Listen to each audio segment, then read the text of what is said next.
Law के साथ Sheikh Bilawal advocate Adil अजीज नाज़रीन, आज जो हम सेक्शन करने जा रहे हैं सेक्शन 146, 147, 148 और 149 ताज़रात पाकिस्तान का सेक्शन जो है ये हम करेंगे और 149 को हम सेक्शन 34 के साथ मिलाकर हम करेंगे। तो 146 में सबसे पहले आपको रियोटिंग के बारे में बताते हैं। बलवा, आपने अक्सर देखा होगा कि जब भी कभी एफआईआर दर्ज होती है कत्ल की, तो उसमें 148 149 कहते हैं जी लगती है।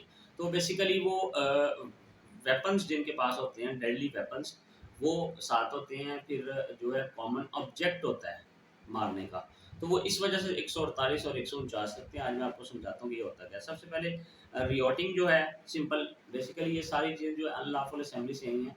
5 या 5 से ज़्यादा अफराद जो है वो अनलॉफुल असेंबली बनाते हैं, इससे कम जो है वो इसका कम होता है। तो इसकी पहले रियोटिंग जो है इसकी डेफिनेशन पढ़ते हैं। हुएवर फोर्स, कोई भी फोर्स करे और violence in used by an unlawful assembly और बाय एनी मेंबर देयरऑफ, उस अनलॉफुल असेंबली में से कोई भी member in prosecution of the common object of such assembly, every member of such assembly is guilty of the offence of rioting। उनमें से 3 में से 5 में से कोई भी शख्स वो कोई भी जो ऑफेंस है वो कमिट कर दे तो वो रियोटिंग, बलवा बेसिकली आप देखें बलवा 3 4 5 लोगों का बलवा। तो इसकी सज़ा बेसिकली 2 साल है। 147 में इसकी सज़ा दी गई है। whoever is guilty of rioting shall be punished with imprisonment of either description for a term which may extend to 2 years or with fine। या का वर्ड है या फाइन या दोनों। अब 148 की तरफ आते हैं। चूंकि 148 हर एफआईआर में लगती है, वो इसलिए लगती है कि रियोटिंग आर्म विद डेडली वेपन, बलवा जो है वो डेडली वेपन्स के साथ जो है वो हमला करता है।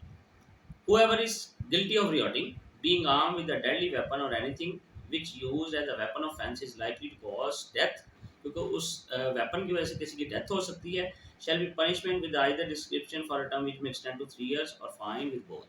इसकी सज़ा जो है वो 3 साल है और फाइन भी दिया जा सकता है और दोनों भी हो सकते हैं।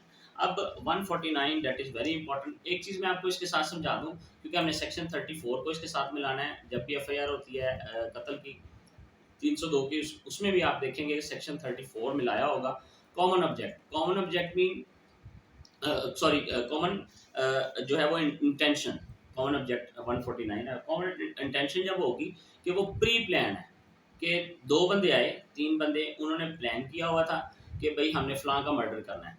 वो मर्डर करने जा रहे थे, आगे से 2-3 बंदे और आ रहे थे, हाँ किधर चले हो जी, वो फलां मारने चले हैं, असी भी थोड़े नाल।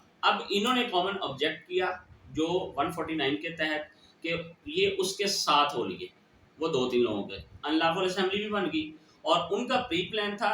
इनका जो था वो प्री प्लान नहीं था, इनका कॉमन ऑब्जेक्ट था, उनकी कॉमन इंटेंशन थी, क्योंकि उन्होंने प्री प्लान सेक्शन 34 के तहत किया था। तो दोनों जो है वो सिमिलर हैं, दोनों को मिला के पढ़ते हैं। 149 में देखे हैं every member of unlawful assembly जो है उसका हर मेंबर गिल्टी ऑफ ऑफेंस, चूँकि कॉमन इंटेंशन जो है वो गिल्टी माइंड है, ठीक है, मेंस दिया उसका, committed in prosecution of common object. अब ये क्या कहता है जी, इसमें चूंकि कोई प्रायर मीटिंग नहीं होती, उसमें प्रायर मीटिंग होती है। If an offence is committed by any member of unlawful assembly, is prosecution of the common object of that assembly, or such as the members of that assembly knew to be likely to be committed in prosecution of that object, every person who at the time of committing of that offence, ये offence करते हुए is a member of the same assembly, उस assembly का member same कहलाएगा, चाहे वो common intention वाले थे, is guilty of that offence, जितनी सज़ा उसकी है common जो है उसकी इंटेंशन की, उतनी ही सज़ा कॉमन ऑब्जेक्ट की है।